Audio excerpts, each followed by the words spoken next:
ప్రధానంగా రాధేశ్యామ్ అనేది ఏ సెంటర్ ఆడియన్స్కి బాగా నచ్చుతుందని చెప్పి అంటున్నారు. ప్రస్తుతం మనం ఐమాక్స్ దగ్గర ఉన్నాం. మరి ఐమాక్స్ దగ్గర వచ్చిన ప్రేక్షకులు రాధేశ్యామ్ నుంచి ఏం ఆశిస్తున్నారు, వాళ్ళు సినిమాని ఎలా ఉండాలనుకుంటున్నారు? ప్రస్తుతం ఒక అభిమాని మనతో ఉన్నారు.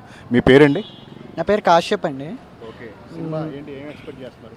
రాధేశం ఫస్ట్ విజువల్స్గా అది టీజర్లో ట్రైలర్లో మనం చూసిందే.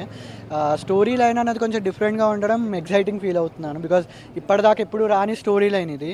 ఫస్ట్ టైం ఇలాంటి జానర్లో ఒక సినిమా వస్తుంది. సో ఒక మోడ్రన్ అబ్బాయి ఆస్ట్రాలజర్, వరల్డ్ ఫేమస్ ఆస్ట్రాలజర్ అయితే ఎలా ఉంటుంది, తన ఫ్యూచర్ తనకు తెలిసినప్పుడు తను ఎలా డీల్ చేస్తున్నాడు అనేది కాన్సెప్ట్ కాబట్టి ఆ స్టోరీ లైన్ అందరినీ నాకు తెలిసి ఎక్సైట్ చేసి ఉంటుంది. దాని తర్వాత నెక్స్ట్ సాహో అన్నది కొంచెం సరిగ్గా ఆడకపోవడం, బాహుబలి తర్వాత కొంచెం హై బడ్జెట్లో వచ్చే film, teaser cutting trailer cutting మనం చూసాం, విజువల్స్ అవి చాలా బాగున్నాయి. సో నాకు తెలిసి అందరూ ఎక్సైటెడ్గా ఉన్నారు, నేను అలాగే ఉన్నాను.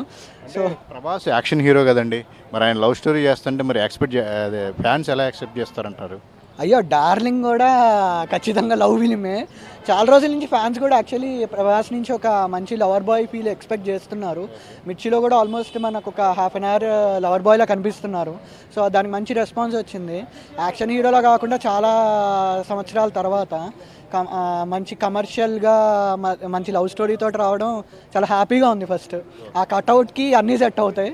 సో ఇది కూడా సెట్ అవుతుందని నమ్ముతున్నాం. సో సినిమా చూసాక చూడాలి, ఎక్సైటెడ్ సినిమా కోసం.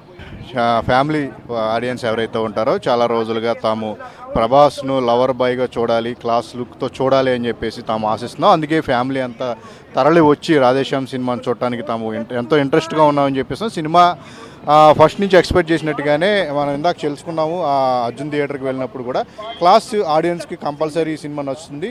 ప్రధానంగా ఫస్ట్ నుంచి డైరెక్టర్ కానీ టీం కానీ చెప్తుంది ఏంటంటే కనుక లేడీ ఆడియన్స్ని ఎక్కువగా, అబ్బాయిల కంటే కూడా అమ్మాయిలు ఎక్కువగా ఈ సినిమా విషయంలో కనెక్ట్ అవుతారు అని చెప్పేసి చెప్తున్నారు. అయితే డైహార్డ్ ప్రభాస్ అభిమానులు ఎవరైతే ఉంటారో కాస్త యాక్షన్ ఓరియంటెడ్గా ఉండాలి, ప్రభాస్ డైలాగ్ చెప్పాలి, తొడగొట్టాలి, ఈ రకమైన యాక్షన్ ఆశించే వాళ్ళందరూ కూడా కాస్త ఈ సినిమాకు అవాయిడ్ చేయడం బెటర్. బట్ ప్రభాస్ని సరికొత్తగా చూడాలి, ప్రభాస్ ఏం చేసినా తాము చూసేందుకు సిద్ధం, ఆ కటౌట్ను చూస్తూ ఉండిపోతాం అని చెప్పి ఎవరైతే అనుకుంటారో వాళ్ళందరూ కూడా డెఫినెట్గా రాధేశ్యామ్ సినిమాకు వచ్చి సరికొత్త ప్రభాస్ను, ఆయన యాక్షన్ను, ఆయన మేనరిజమ్స్ను కూడా ఎంజాయ్ చేయొచ్చు అని చెప్పేసి చెప్తున్నారు. సో 8:45కి ఐమాక్స్లో షో అనేది ప్రారంభమవుతుంది. ఇక్కడ మ్యాక్సిమం ఐమాక్స్ అంటే కూడా క్లాస్ ఆడియన్సే వస్తారు కాబట్టి 11:45కి షో అయిపోయిన తర్వాత మ్యాక్సిమం మల్టీప్లెక్స్ సంబంధించిన ఆడియన్స్ వాళ్ళ రెస్పాన్స్ ఏంటనేది కూడా మనకు తెలిసే అవకాశం ఉంది. కెమెరామెన్ అశోక్తో సుజన్, హెచ్ఎం టీవీ.